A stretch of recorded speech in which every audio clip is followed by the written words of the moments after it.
Eating disorders come in all shapes and sizes. You can't always see it. Most of the time you can't see it. My anxiety did kind of play into my eating disorder. I was in a friend group where everyone either had an active or past eating disorder. For me, anxiety feels like a shaking and a buzzing in my body. I'll feel nauseous, panic attacks multiple times a week. Your body is always on high alert and kind of always in the fight or flight mode. And my eating disorder was kind of sometimes the root of that. Going to sleep hungry on like a daily basis, and that being what was comfortable and comforting. The dizziness, the inability to function. When your body doesn't have enough food, you can't process information.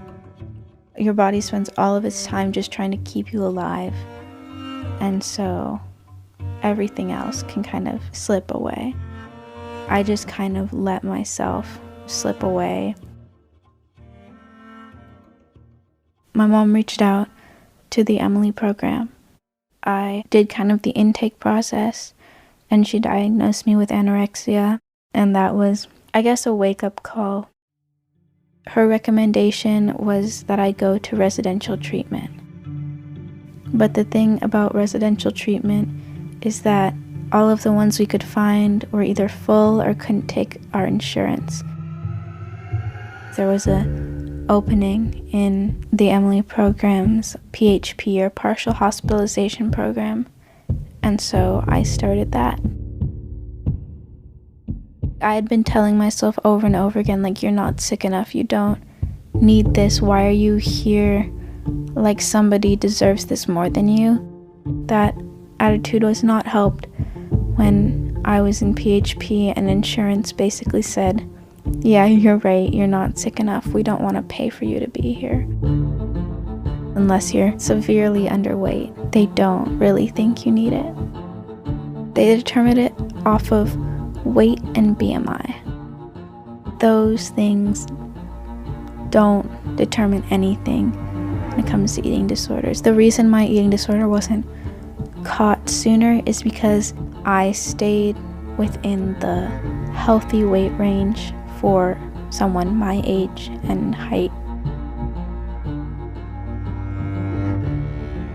The majority of people with severe eating disorders actually aren't underweight.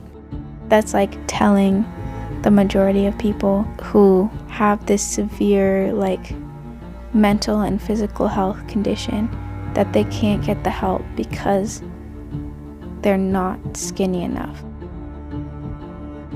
You feel like nothing's in your control and you're completely powerless, and the people who have the power don't know who you are or how sick you are, and almost made me want to get sicker, because it's maybe if I just pushed my body a little farther, then they'd see that I did need the help.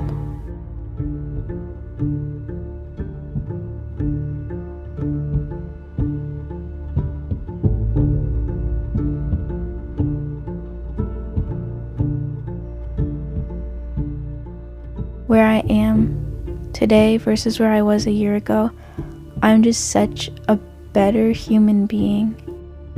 I went from the purging and the restricting on a daily basis to not being able to do either of those things, and going from not feeling like there was anyone who understood to having this strong community and group of friends who were going through the exact same thing, working to having those kind of normal experiences with food and healing my relationship with food. My body doesn't just have to put all of its energy into the work of staying alive, and I can actually work on the things I want to do with my life.